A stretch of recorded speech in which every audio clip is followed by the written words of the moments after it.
Okay, so I want to ask a couple of things. What was it? The textbooks. So a couple of students have noticed there were some other charges that came in on January 28th. Is that correct? And how about earlier, before the quarter began?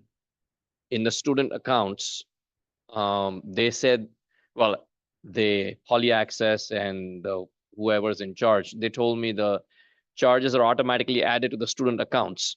So have you had those charges in the student account? What I'm trying to Also, ascertain is if this is a second charge or is this the first charge? This is a second.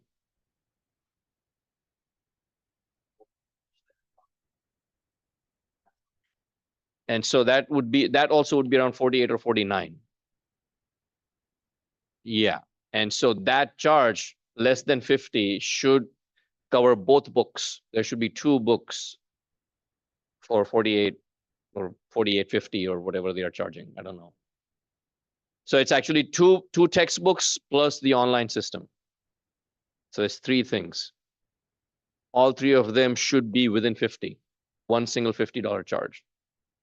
So I need to find out whether the system is double charging or not. And then is the second textbook available on the red shelf? Now it's available. The Franco one. Okay. So two more things about that. So Jaeger is not used for 307, but it does have digital stuff. I mean, there are like several chapters which are available online, which is part of digital. So that is 307. So even though it is not the official book, you can still, refer to this book. And then 308, which is the, analog circuits, that is based on the second half of Franco. And Franco access will be available for you for another 3 years. So you can bookmark Red Shelf directly and should still be able to access that book. Okay. The Jaeger book, I think, is available for 6 months. So by the time you do 307 next quarter, it should still be available to you. So both books will be available to you for a while. And I will send an email to both the in-house system and the publisher. Not available to you? Red Shelf's not available? Not on yours. Okay. So, oh. And then everybody received the email about my office hours? Okay. So Monday, Wednesday, Friday, 9 to 10. And then even outside of those times, I am there on Thursdays and on afternoons. Monday afternoon, I will not be. I will be in the clean room. So, okay. All right. Let's go to Zener diodes. All right. So Zener diode load line analysis. We studied the breakdown and we saw in the breakdown, there are two mechanisms for Zener diodes. One is the Zener mechanism. The other one is the avalanche. For the most part, the way you would work with Zener diodes is simply look at it as a diode that is simply operated in reverse bias, terminals flipped. So one thing I want to point out is this right here. ID VD and then VZ. Okay. I'm going to draw this out separately down here. So ID and VD are always taken with anode, positive reference at the anode and negative at the cathode, right? Diode voltage for any kind of diode is always measured with the positive terminal at the anode and negative at the cathode. That's how you would measure it. Meaning if you're in the lab or anywhere else, you take a multimeter and put the positive terminal of the meter at the diode's anode terminal. That's how it's always measured. ID, the diode current, is also always measured with your positive reference at the anode and negative at the cathode. When it comes to Zener diodes are always used in reverse bias. Okay. Zener diodes are always used in reverse bias, meaning in the third quadrant. So for a Zener diode, the diode voltage is always negative, and the diode current is also negative, right? Because the reference for the diode itself doesn't change. Zener diode is a special type of diode, but for all diodes, doesn't matter what kind of diodes they are, VD is always positive at anode, negative at the cathode. Current is always positive at the anode, meaning going from anode to the cathode. But Zener diodes are special diodes, meaning they are always used in the reverse bias. And so current and voltage are always termed as negative. Now, the confusion arises from the fact that even though Zener diodes voltage and current are considered negative, as shown in the figure, here, right? Anode is here, connected to the negative of the power supply. And so VD is always measured minus at the top, plus at the bottom, because it's connected in reverse bias. Even then, when we use the Zener diode in a circuit, and we say we have Zener voltage, that Zener voltage is measured with plus at the top, minus at the bottom. Okay. The diode in isolation or by itself, if we just look at the diode, we'll say it's negative voltage and negative current. When the reality is the Zener voltage and the Zener current must follow the same passive sign convention. Power supply, current goes from minus to plus. There is nowhere else for the current to go except through the resistor from the left. It causes a voltage drop with a plus and minus as shown there. Goes through, and you can see IZ is shown as going from left to right. And so when it goes through the Zener diode, it's going from the cathode to the anode. So positive reference for the Zener diode is plus at the top, minus at the bottom. If we take just the Zener diode, then we would say it's negative. But if you take it as part of the circuit, then it follows the same passive sign convention. And so we can write that VZ would be minus VD, and IZ, Zener current, is minus ID. And I would say this is just for explanation, for illustration purposes. When you're performing circuit analysis, I have found it's easier to think of it as just a device that has two terminals. And when you plug that device into your circuit, treat it as any other device or any other passive device. It must follow the passive sign convention. The negative, when plotted graphically, will be plotted or shown in the third quadrant. You have minus ID right here and minus VD. Okay. So the negative is shown by graphically, minus VD and minus ID. All right, let's take a pause. Let me know if you have any questions. Yes. Mm-hmm.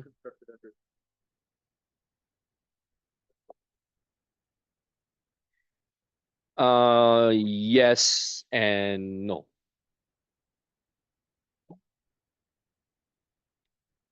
It's not that it's not part of the circuit.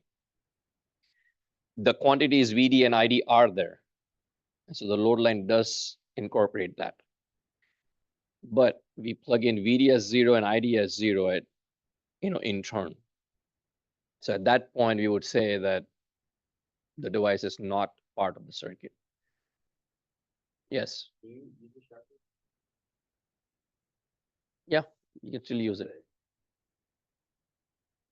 So no, that's reverse saturation current. So the question being asked is, can we use the Shockley, the diode equation? The diode equation still holds true.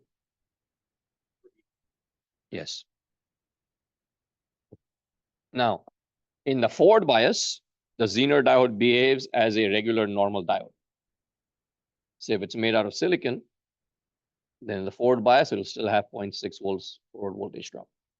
It's only in the reverse bias, because of the heavy doping, that it breaks down at a specific determined time. Yes. Yes, Zener voltage is the breakdown voltage.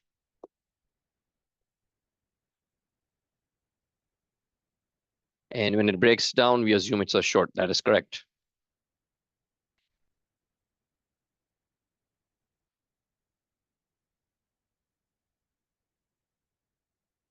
Yes.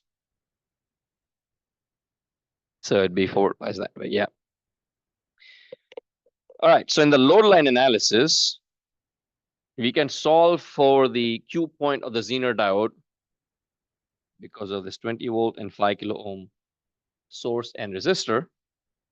We can write an equation. And in that equation, we would take it as, and because I'm talking about VD and ID, and VD and ID again are opposite. So I put a minus sign. Minus 20 is equal to VD plus 5000 ID. If I construct this with VZ and IZ, I would have the same equation. I would write down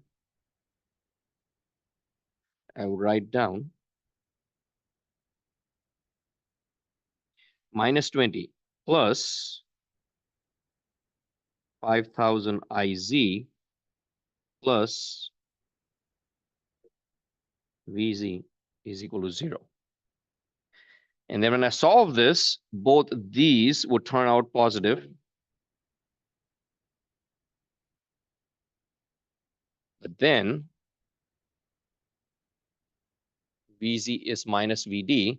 So again, plot in the third quadrant. Does that make sense? And this is a common confusion point.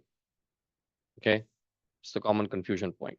So in the book, they write out the equation first with VD and ID. Actually, not first. They use VD and ID. And so that's what I like to show first.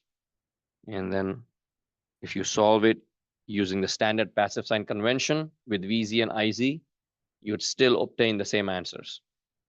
No different. But anytime you obtain VZ, we are only interested in the magnitude. We already know that VZ is Zener diode is operated in the reverse bias. So whatever magnitude we obtain for VZ, you would simply say Zener diode voltage VZ is 5 volts or 6 volts. I think for your lab kit, it's like 6.1 or 6.2 volts.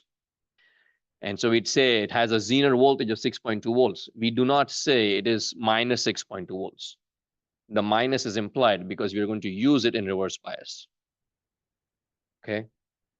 So when you perform this experiment in the lab, we'd construct the circuit exactly as shown right here, and we'd measure the voltage across the Zener diode with plus at the cathode and minus at the anode. But when you plot those characteristics, you'd plot it in the third quadrant. You'd plot VZ as negative and you plot ID as negative because the diode itself is in reverse bias. The measurements will all be positive, but your plots will all be in the negative. Does that make sense to everyone? Any confusion? Yes.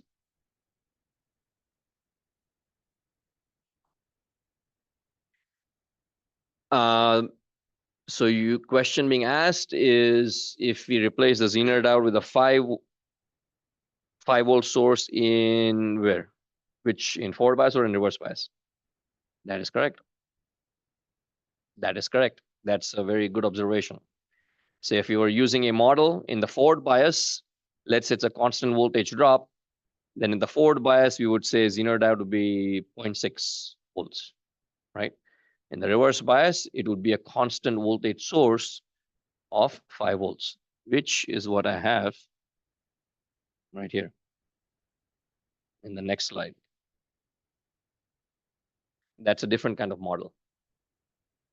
But for the load line, standard operating procedure, SOP, would be you write KVL. Once you have the KVL,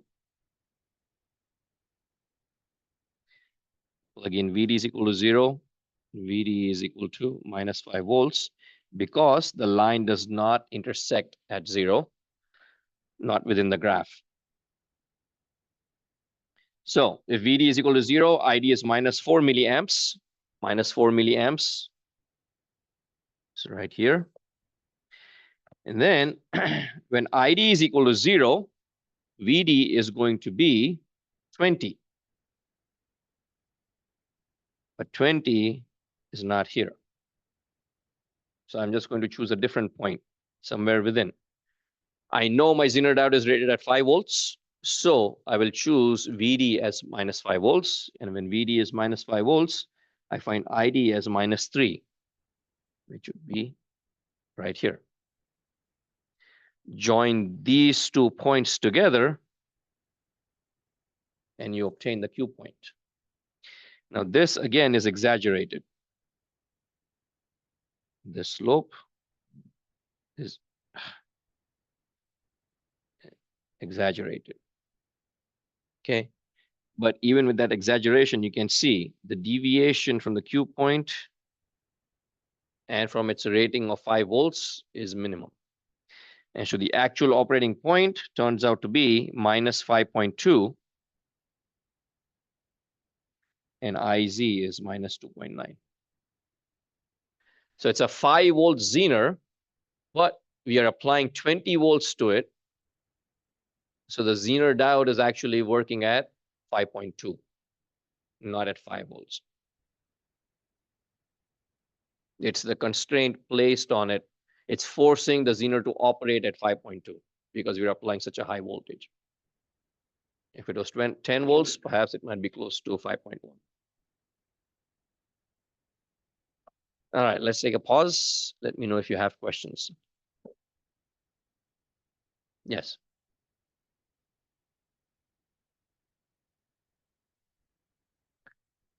Like, how is it possible to manufacture? Breakdown, it's because of the doping. So in the doping process, we use a very high dose. So a heavy dose of, well, whatever pure N-type material we're trying to make, heavy dose of dopant impurity atoms, that creates a lot of free charge carriers in the p and N-type material. And it's because of heavy doping.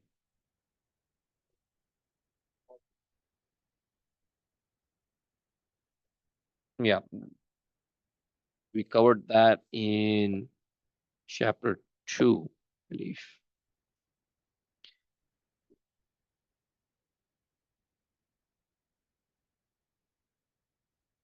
Let's see if I can find.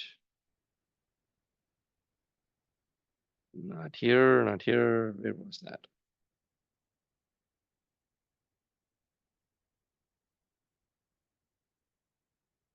No, in this chapter itself.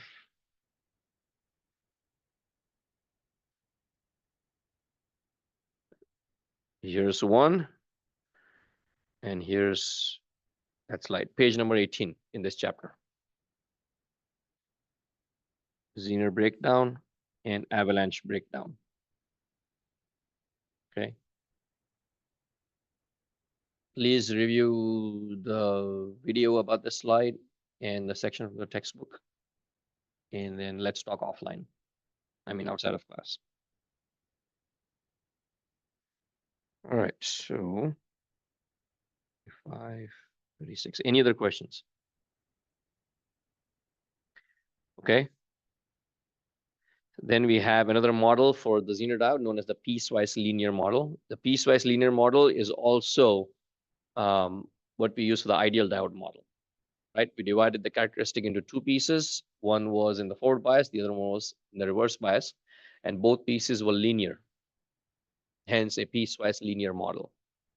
So for the Zener diode, the piecewise linear model would consist of a voltage drop at the breakdown, voltage source at the breakdown voltage, and then a series resistor. Those are known as VZ and RZ. So this would break down as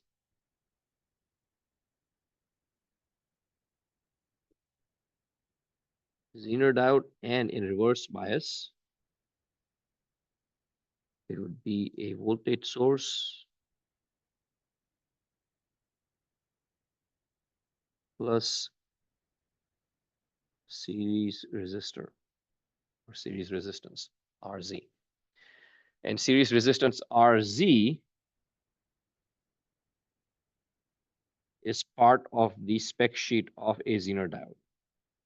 So in a Zener diode, you'd have three important ratings. You would have VZ, RZ, and PZ. These would be specified in addition to other quantities. Basically, the breakdown voltage of the Zener, the series resistance of the Zener diode in breakdown, and then the power rating of the Zener diode. This is by far the second most important quantity after the Zener breakdown. This would define the operating limit. Electrical power is the product of voltage and current. Voltage is going to remain fixed. Current I changes. But depending on the power rating, the value of I cannot exceed certain values. And so PZ is a very important quantity.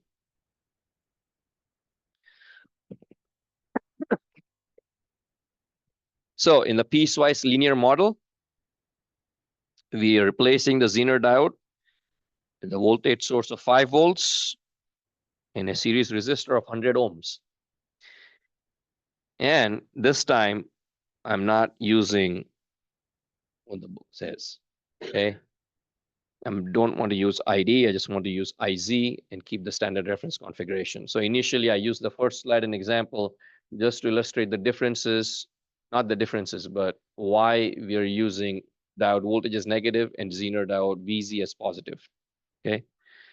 So assumption, diode is either on or off. Zener diode is always used in reverse bias. If VZ is higher, if the input voltage is higher than VZ, diode is on. If input voltage is lower, then diode is off. So in this case, 20 volts is being applied to a 5-volt Zener. More likely than not, diode should be on. So my assumption is the diode is on. If the diode is on, then the voltage source VZ is 5 volts, RZ is 100 ohms. Apply KVL, obtain the expression. 20 volts must be divided across the resistor and across the Zener diode. And then, of course, the 100 ohm resistor too. And so 5,000 plus 100 gives me 5,100. 5,100 IZ is the voltage drop across these two resistors. 20 minus 5 minus 5,100 IZ. Calculate IZ from there. I get 2.94 milliamps. Because IZ is positive, again, IZ is positive, not ID. Remember, in regular diodes, we want ID to be a positive number. In Zener diodes, ID must be negative or IZ must be positive, right? So it's opposite. So IZ must be positive, hence the assumption is valid. Yes.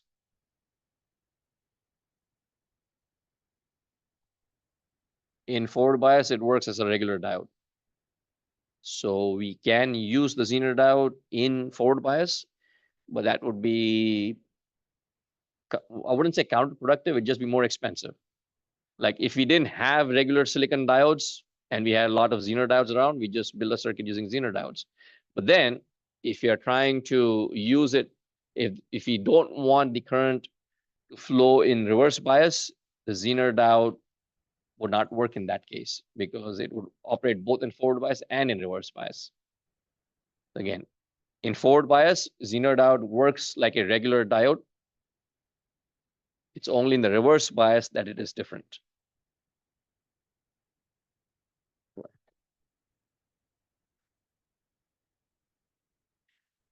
A reusable fuse. No, fuse would imply it blows up. A fuse would imply that you break the circuit. There is a very important application of this. We use this in power surge protectors to actually not blow up the fuse. Okay, but the summary from these two slides. Oh, I've gone over time. Just quickly point out again. When you connect it in reverse bias, diode will be on if the input voltage is larger than VZ. If the input voltage is less than VZ, diode is off. But again, it must be in reverse bias. Okay, so simply think of it as a diode, like as a device, positive at the cathode, negative at the anode. That's it. You don't have to think or worry about analysis when the diode is Zener diode is forward bias, because in forward bias, Zener diode behaves like any other regular diode. Okay. As an engineer, of course, you have to consider both. But right now, when you're thinking about Zener diode, when you're still learning the basics, forward bias is a regular diode. Reverse bias is what you need to concern about. Okay. So we'll end class here today, and we'll pick it up again on Wednesday. Any other questions? I have time before my next section. I'll be happy to answer. Yes.